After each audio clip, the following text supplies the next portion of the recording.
Voilà, on va te baptiser. Attends. C'est qui prend la vidéo? Attends, frère, les filles, vous pouvez vous décaler juste, je mets le papier. On n'a même pas chanté. Lola, est-ce que c'est bien pour moi? Non, Vous mettez le doigt. Il est là. Donc, on va te baptiser selon ta confession de foi, parce que tu as cru en Jésus-Christ. Donc, le fait qu'on te baptise, je sais pas, la nuit, dans la maison, venez là, les enfants. Dans une baignoire, ça n'a aucune incidence. Dans la Bible, quand des gens y croyaient, au même moment, on les baptisait. Nous avons l'exemple de Philippe dans Acte 8, si j'ai bonne mémoire. Aussi, Acte 16, il y a un geôlier. Alors que Paul et Silas étaient en prison, Dieu va les libérer et le geôlier sera tremblant et l'apôtre Paul et Silas vont lui parler du Seigneur. Et cet homme va se donner à Jésus. Et la même nuit, cet homme-là, le geôlier n'en a pas fait l'école biblique avec sa famille ou les cours de baptême. Non, la même nuit, parce qu'ils avaient cru en Jésus-Christ, ils ont matérialisé leur engagement en se faisant baptiser. Puisque tu as cru dans le nom du Seigneur avec lui, c'est pourquoi je me permets de te baptiser. Voilà.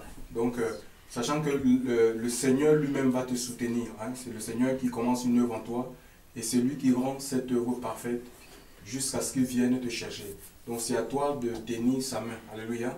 Donc, c'est toi qui tiens c'est à toi de tenir la main de Dieu et c'est l'Esprit Saint qui va te conduire. Alléluia. Et le Seigneur va te conduire tout au long de ta vie. Si tu te laisses conduire. Alors, voilà. Donc il n'y a aucune peur à avoir. Tu comprends? Voilà. Et c'est très beau d'être jeune et de s'engager dans les voies de Dieu. Tu as tout à gagner. Hein? Voilà. Voilà. Que Dieu te bénisse et te baptiser au nom de Jésus-Christ. Amen.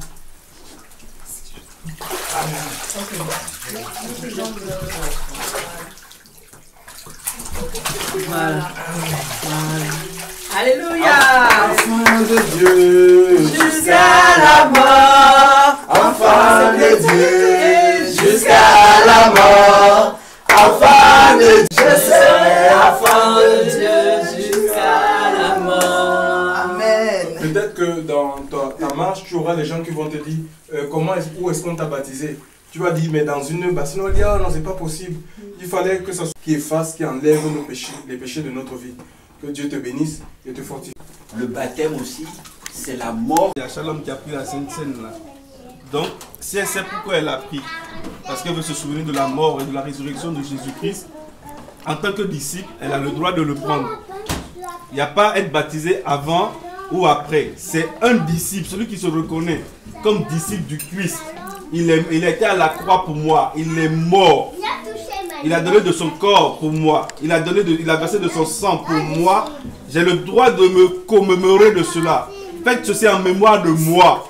Donc je me sens concerné parce que c'est mon Jésus-Christ. Il s'agit de mon Dieu. Donc j'ai le droit aussi de prendre la Sainte Seine. Ce n'est pas une question de je vis dans le péché, je ne vis pas dans le péché. C'est une question de commémorer Jésus-Christ. Maintenant, si tu commémores Jésus-Christ, tu ne dois pas vivre dans le péché non plus. Ce n'est pas à 2 minutes avant la Sainte Seine qu'il faut confesser tes péchés. Avant même de sortir de ton lit, tu dois confesser ton péché et vivre en règle avec ton Dieu de tous les jours. Ça n'a rien à voir. Ne devenons pas religieux.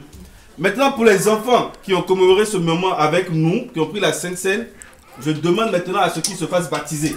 Parce que si tu n'as pas honte et que tu dis publiquement Dieu est mort pour moi, ressuscité pour moi, et que tu prends de son corps, et que tu prends de son sang, tu dois pouvoir témoigner publiquement la même chose en allant mourir en Christ dans l'eau et en ressuscitant à la vie. Amen. En sortant de l'eau. Publiquement aussi. Amen. Parce que les deux, c'est le même message. Est-ce que vous voyez, bien-aimé dans le Seigneur? Amen. Il n'y a pas de message de faut être baptisé d'abord avant de prendre la Sainte Seine. Un disciple a le droit. Mais un vrai disciple doit être baptisé aussi. Amen. Mais maintenant, si tu n'as pas fait ton baptême et que tu te dis oui, je suis prêt à prendre la Sainte Seine, cours et va te faire baptiser à l'instant. C'est très important. Cours et va te faire baptiser. Mais tout est lié. Parce que le disciple est lié, le baptême est lié au salut. Amen, amen. Est-ce que vous voyez un peu? Tu ne peux pas avoir honte de Christ. Tu veux dire, ah moi aussi je sais le même Dieu que vous, je crois au même Dieu que vous. Pourquoi vous êtes grand, c'est ça? Non, vous voulez prendre la Sainte Seine. Moi si je veux faire la même chose, je crois aussi en Dieu. Il est mort ressuscité pour moi. Mais pourquoi tu ne veux pas aller à l'eau? Si on vous a dit que le jour où vous entrez dans l'eau, vous devez cesser le péché, c'est faux. Parce que ça fait que beaucoup de personnes, de jeunes gens, 16 ans, 17 ans, ils retardent le baptême, 16 ans d'abord. À 16 ans, à 18 ans, ah non, je ne suis pas prêt parce que je veux aller encore en boîte de nuit. Si c'est par rapport à ça que tu ne te fais pas baptiser, c'est un problème dramatique pour ton salut. Tu as beau confesser Jésus-Christ, tu as beau prendre la Sainte Seine de salut, tu n'as pas encore eu, tu l'as perdu déjà en cours de route. Ton baptême, fais-le en même temps, bien-aimé dans le Seigneur. Ne retardons pas le baptême. Et les enfants n'ont qu'à vivre la parole de Dieu comme nous aussi. Amen, amen. Si tu es là en tant que père, si tu crois que tes enfants peuvent le confesser. Après, maintenant, un enfant de 5 ans, de 8 ans ne sait pas ce que c'est. Mais à partir de 10 ans, en Israël, la Bible dit que à 12 ans, les enfants étaient appelés déjà à siéger, à aller lire la parole dans la synagogue, dans le temple. Donc, même jusqu'à aujourd'hui, ça continue. Donc, un enfant qui est capable de vous enseigner qui est Jésus-Christ, il est mort, ressuscité, encore vous allez l'empêcher de prendre la Sainte Seine. La Sainte Seine ne vous apporte, vous vous rappelez seulement du message essentiel. Donc, vivons tous la parole de Dieu ensemble et que le Seigneur nous bénisse. Amen. Il y a des corrections.